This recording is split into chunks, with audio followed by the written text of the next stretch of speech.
लोकसभा चुनाव 2024 की बीजेपी ने तैयारियां तेज कर दी हैं। बीजेपी लोकसभा की तैयारियों के मद्देनजर जल्द ही एक कैंपेन लॉन्च करेगी। आपको बताएं कि बीजेपी देश भर में कमजोर बूथ की पहचान करके मजबूत करने की रणनीति बना रही है और बीजेपी अपने कमजोर बूथ को मजबूत करने के लिए एक टीम गठित कर रही है। जनता से किस तरीके से संवाद हो, इस पर भी विचार होगा। जनता के बीच कार्यक्रम की रणनीति बनाने की खबर बीजेपी खेमे से आ रही है। 2024 पर निगाहें हैं और इसके तहत कमजोर बूथों की पहचान और उन पर किस तरीके से हो काम, इसके लिए रणनीति। ज्यादा जानकारी सहयोगी अविनाश से लेते। तो अविनाश, किस तरीके की ये जानकारी है, कैसे अभी से 24 की तैयारियों को धार देने की तैयारी है?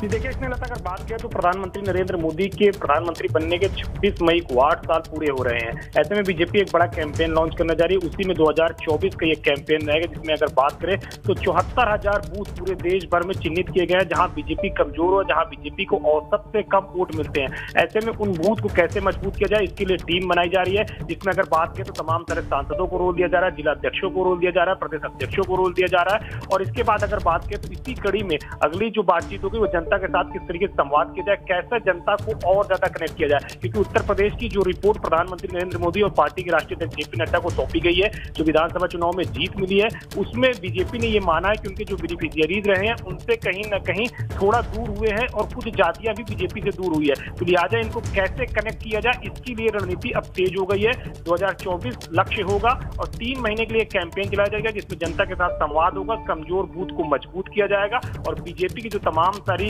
जो योजनाएं हैं उनको जनता तक कैसे पहुंचा जाए और जनता को कैसे अपने साथ कनेक्ट किया जाए, जिससे कि बीजेपी एक बड़ी जीत दर्ज कर सके।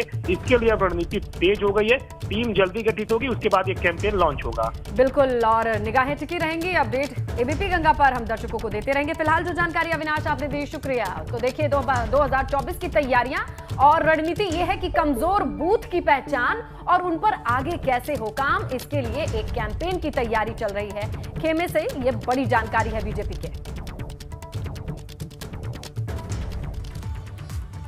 अब चलिए आगे बढ़ते हैं, आपको दिखाते हैं फटाफट अंदाज में खबरें ताबड़तोड़।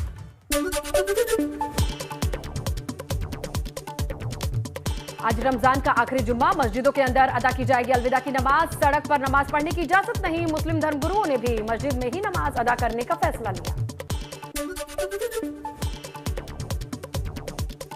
यूपी में लाउड स्पीकर पर कार्रवाई का आज आखिरी दिन, कल सभी जिलों के अधिकारियों को सौंपनी है report. ADG LO Prashant Kumar ने कहा, यूपी में अब तक धार्मिक स्थलों से हटाए गए 22,000 लाउड स्पीकर। अलविदा नमाज पर मुस्लिम धर्मगुरु सिफियान निजामी ने कहा कि नियमों के तहत होगा लाउड स्पीकर्स का इस्तेमाल, शांतिपूर्ण तरीके से संपन्न होगी नमाज।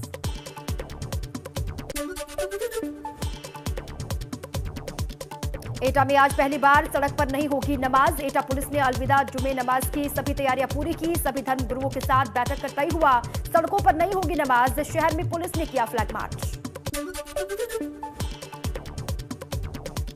अलीगढ़ में भी जुमे की नमाज को लेकर प्रशासन पूरी तरीके से एक्टिव, ड्रोन के जरिए की जा रही है शहर की निगरानी। शहर के धार्मिक स्थल पर प्रशासन की पैनी नजर, त्योहारों को देखते हुए प्रशासन अलर्ट।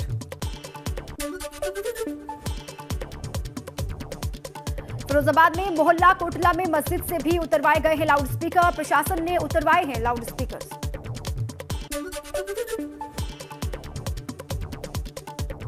दिल्ली में हुई घटना का बदला लेने के लिए अयोध्या में रची गई बड़ी साजिश। घटना में शामिल 11 आरोपी में से 7 गिरफ्तार, जबकि 4 लोगों की तलाश जारी।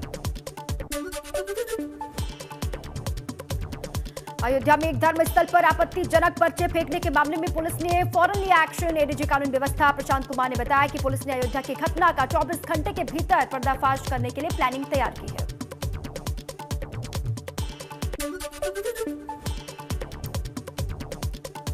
गोरखपुर दौरे पर सीएम योगी आदित्यनाथ गोरखनाथ मंदिर में लगाएंगे जनता दरबार। गोरखपुर से लखनऊ होंगे रवाना। आज सीएम का दिल्ली जाने का कार्यक्रम है। दिल्ली में राष्ट्रपति के कार्यक्रम में शामिल होंगे योगी आदित्यनाथ।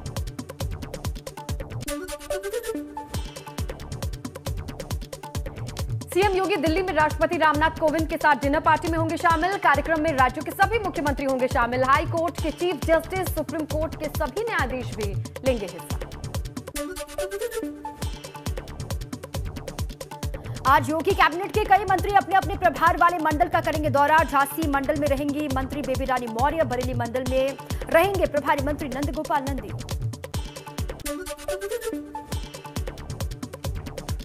बिजली व्यवस्था को लेकर अखिलेश यादव ने सरकार को घेरा। अखिलेश यादव का आरोप, सबसे ज्यादा सपा समर्थकों के रहने वाली जगहों पर हो रही है बिजली कटौती। सरकार चुन चुनकर सपा समर्थकों के घर की बिजली काट रही है।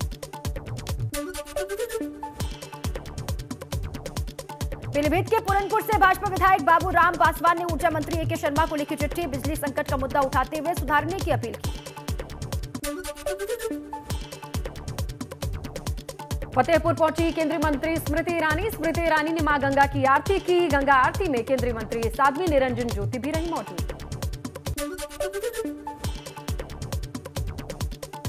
बीएचयू परिसर में शुरू हुआ हनुमान चालीसा का पाठ। बीएचयू के कुलपति आवास के बाहर धरने पर बैठे हैं छात्र। इफ्तार पार्टी रखने के खिलाफ छात्रों का गुस्सा। छात्र कुलपति से माफी मांगने की कर रहे हैं मांग। बड़ी खबर मिल रही है, बिजली संकट और कोयले की कमी को लेकर गहराते संकट के बीच भारतीय रेलवे का बड़ा कदम। भारतीय रेलवे यात्री ट्रेन में के 670 फेरे रद्द करेगी। देखिए, रेल मंत्रालय ने 24 मई तक यात्री ट्रेनों के लगभग 670 फेरों को रद्द करने की अधिसूचना जारी की है।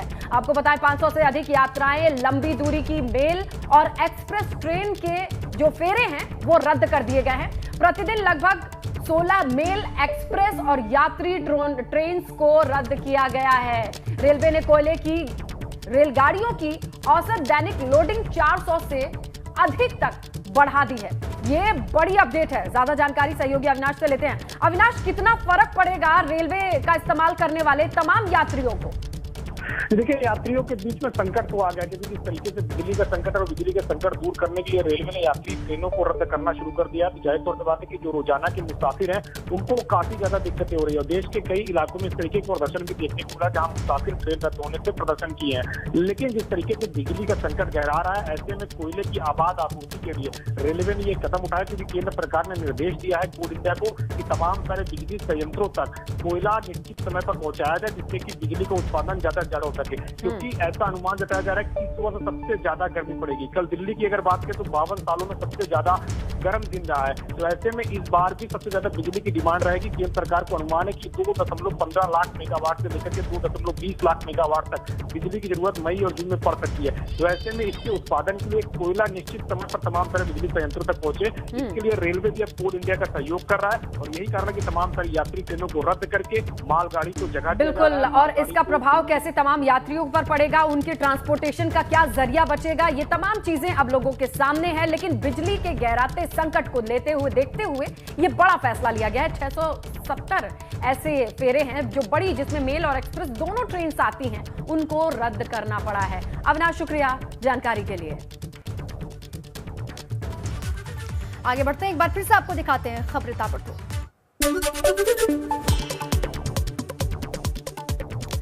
बांदा में भाजपा नेता श्वेता सिंह की मौत मामले में आरोपी पति समेत सास, ससुर और जेठ फरार। श्वेता के भाई की तहरीर पर पुलिस ने किया केस दर्ज। अभी तक नहीं हुई है किसी की गिरफ्तारी। शामली के कैराना में पति पत्नी के बीच विवाद में चाकूबाजी हुई। ससुराल वालों ने युवक पर चाकू से किया हमला। युवक की मां पर डाला तेजाब। महिला गंभीर रूप से झुलसी है। पुलिस ने युवक की सास सहित 4 के खिलाफ मामला दर्ज किया। झांसी के अंसारी वार्ड में चला बाबा का बुलडोजर। नगर निगम की 6000 वर्ग फीट जमीन मुक्त। कुशीनगर में पुलिस और बदमाश के बीच मुठभेड़। एक बदमाश के पैर में लगी गोली। एक बदमाश मौके से फरार। बदमाश के पास से हथियार बरामद। मुजफ्फरनगर में 50,000 की जमानत धनराशि कोर्ट में जमा न कर पाने का किसान को लगा सदमा। प्रशासन ने 10 बीघा जमीन की नीलामी कर रुपया वसूलने का दिया था आदेश। उत्तराखंड की एक सोसाइटी में 8 साल की मासूम की स्विमिंग पूल में नहाते वक्त मौत। पुलिस का दावा, जांच के बाद की जाएगी आगे की कार्रवाई। सोसाइटी की पहले भी ऐसी शिकायतें आई हैं। मैनपुरी में नवविवाहिता को प्रेम विवाह करना पड़ा भारी। भाई ने ही बहन को उतारा मौत के घाट। शहर कोतवाली क्षेत्र के नगरिया का मामला।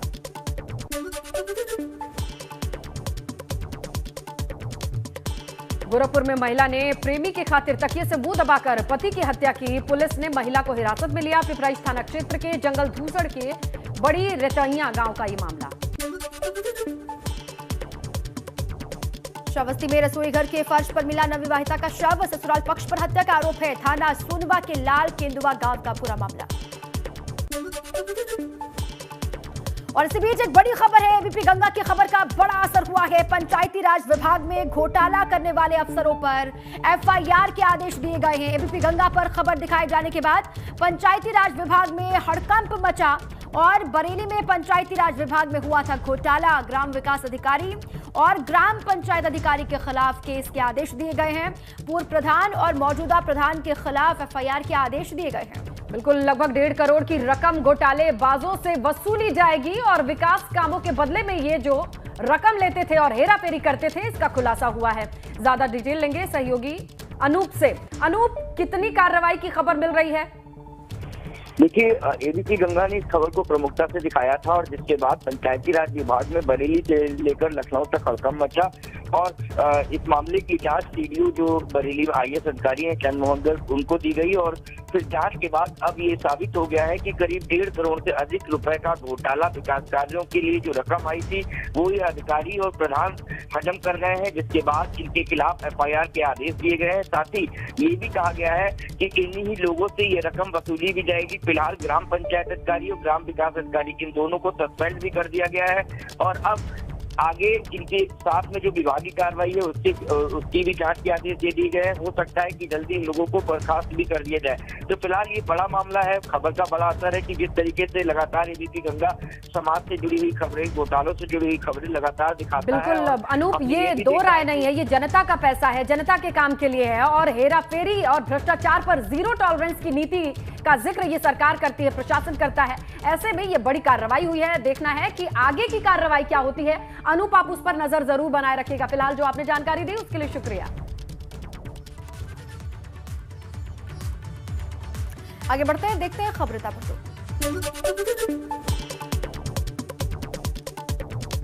शिकोहाबाद में बिजली की चेकिंग करने गई टीम पर हमला हुआ है। युवक को बिजली चोरी करते रंगे हाथों टीम ने पकड़ा था।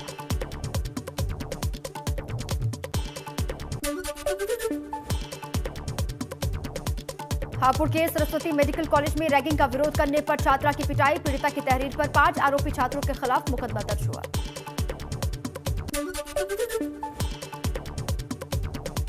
कानपुर के सेंट्रल बैंक ऑफ इंडिया के कराची खाना शाखा की स्पेशल ऑडिट होगी। पहले जो तैनात रहे पूरे स्टाफ, उन पर कार्रवाई की जाएगी, जांच की जाएगी। लॉकर टूटने मामले में सभी की भूमिका पर जांच।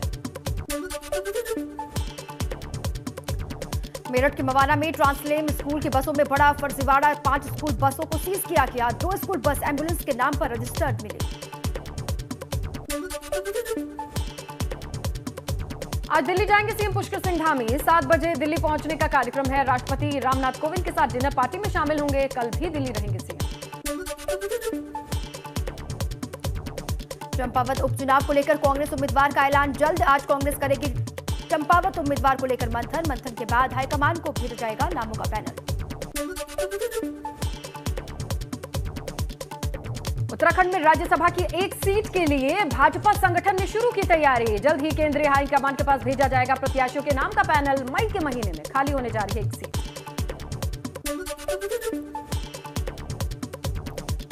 रानीखेत में 2.5 साल के बाद बीडीसी की बैठक में 62 जनप्रतिनिधि और 77 विभागीय अधिकारी शामिल हुए। ताड़ीखेत के ब्लॉक सभागार में बैठक हुई।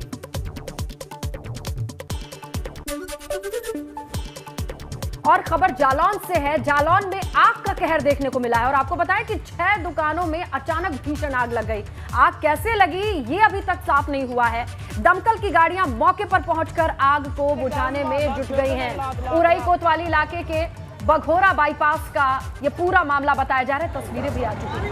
6 दुकानें, सोचिए अचानक से उनमें आग लग जाती है, वजह नहीं पता है। उरई कोतवाली इलाके के बघोरा बाईपास से ये तस्वीरें आई हैं।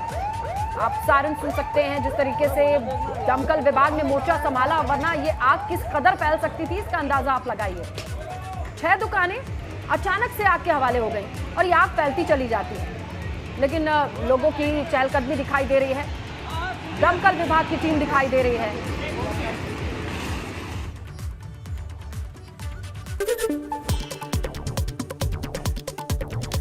लखनऊ में कोचिंग सेंटर की तीसरी मंजिल पर लगी आग, अंदर फंसे छात्रों को निकाला गया बाहर। गाजीपुर थाना क्षेत्र के लेखराज खजाना का मामला। हमीरपुर में रोडवेज के 2 बसों के बीच टक्कर के बाद रोडवेज बस में लगी भीषण आग, 9 यात्रियों की हालत गंभीर, जिला अस्पताल में भर्ती। हाथरस में पुलिस चौकी में खड़े वाहनों में लगी भीषण आग, हाई टेंशन लाइन से निकली चिंगारी से भड़की आग। हसायन कोतवाली क्षेत्र के सलेमपुर औद्योगिक चौकी का मामला। बिजनौर में जिला कोर्ट में वकीलों के चैम्बर में लगी भयंकर आग, शॉर्ट सर्किट के कारण आग से मची अफरा तफरी, आधा दर्जन वकीलों के चैम्बर जलकर हुए खाक। अग्निशमन विभाग की टीम ने बड़ी मशक्कत के बाद इस आग पर काबू पाया। उत्तराखंड के जंगलों में लगी आग बुझ नहीं रही, अब धू धू करके जल रहे हैं मसूरी के जंगल। जेपी बैंड नाभा पैलेस के पास जंगल में आग लगने से आम लोगों में दहशत। ग्रेटर नोएडा के सूरजपुर कलेक्ट्रेट पर आबकारी विभाग के अधिकारी ने होटल रेस्टोरेंट के मालिक के साथ बैठक की। होटल रेस्टोरेंट में बाउंसर नहीं रखे जाने का आदेश, कस्टमर के साथ अभद्रता मारपीट बर्दाश्त नहीं।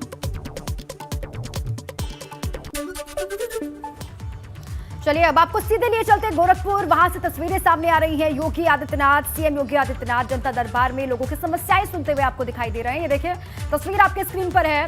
बड़ी संख्या में लोग पहुंचे हुए हैं, ना सिर्फ गोरखपुर से बल्कि प्रदेश के अलग अलग हिस्सों से, अपनी पर्चियों के साथ में, समस्याओं की पर्चियों के साथ में, और सभी से पर्ची भी ले रहे हैं, समस्याओं को देख भी रहे हैं योगी आदित्यनाथ। और उनके साथ में जो अधिकारी हैं उनसे वो ये कहेंगे कि सभी की समस्याओं का जल्द से जल्द निस्तारण हो, समस्या का समाधान हो, ये अधिकारियों की कोशिश होनी चाहिए। और जब भी मौजूदगी योगी आदित्यनाथ की होती है गोरखपुर में, तो ऐसी तस्वीरें वहां से सामने आती हैं। शुरुआत वो पूजा पाठ के साथ करते हैं और उसके बाद जो लोग पहुंचते हैं अपनी समस्याओं को लेकर, उनकी समस्याओं को सुनने का काम योगी आदित्यनाथ करते हैं। गोरखपुर की तस्वीर तो देखिए, जनता दरबार लगा रहे हैं गोरखनाथ मंदिर परिसर के भीतर। 2 ऐसे कक्ष हैं जहां से ये तस्वीरें आती हैं जब वो सांसद थे और अब मुख्यमंत्री की भूमिका में हैं। तो वक्त पर जब कभी भी मौजूद रहते हैं, गोरखपुर दौरे पर मौजूद रहते हैं सीएम, तो जनता दरबार लगाना नहीं भूलते। और तमाम लोगों को बड़ी उम्मीदें रहती हैं। अगर कोई समस्या लंबे वक्त से उन्हें लगता है इसका समाधान नहीं हो पा रहा है या बहुत वक्त लग रहा है, तो वो जरूर अपनी पर्ची में लिख करके इंतजार में रहते हैं कि जब सीएम योगी आएंगे तो वो गोरखनाथ मंदिर जाकर यहां अपनी समस्या मुख्यमंत्री तक पहुंचाएंगे। उम्मीदों के साथ आते हैं तमाम लोग, तमाम फरियादी, हर आयु वर्ग के लोग आते हैं। देखिए, महिलाएं आपको दिखाई देंगी, बुजुर्ग दिखाई देंगे, युवा भी होते हैं जो अपनी समस्याओं के साथ आते हैं जनता दरबार में और मुख्यमंत्री योगी आदित्यनाथ उसे सुनते हैं और जो दस्तावेज हैं वो भी अधिकारियों को सौंपे जाते हैं। इसी बीच एक और बड़ी खबर है। गौतम बुद्ध नगर में बीते 24 घंटे में 100 नए कोरोना के मरीज सामने आए। देखिए, बड़ी जानकारी आपके सामने। कोविड के मामले किस तरीके से बढ़ रहे हैं। गौतम बुद्ध नगर में 24 घंटे में 100 से ज्यादा केस निकले हैं। वहीं टोटल एक्टिव मरीजों की संख्या 685 पहुंच चुकी है। बीते 24 घंटे में 109 मरीज जो है वो डिस्चार्ज हुए हैं, स्वस्थ हुए हैं। ये थोड़ी सी राहत वाली खबर, लेकिन हर गुजरते दिन के साथ कोविड के केसों में किस तरीके से हो रहा है इजाफा, उसकी हर एक तस्वीर हम आप तक पहुंचा रहे हैं। और ये जो आंकड़े बढ़ रहे हैं वो इशारा कर रहे हैं कि लापरवाही को छोड़ दीजिए और सावधानी बरतिए।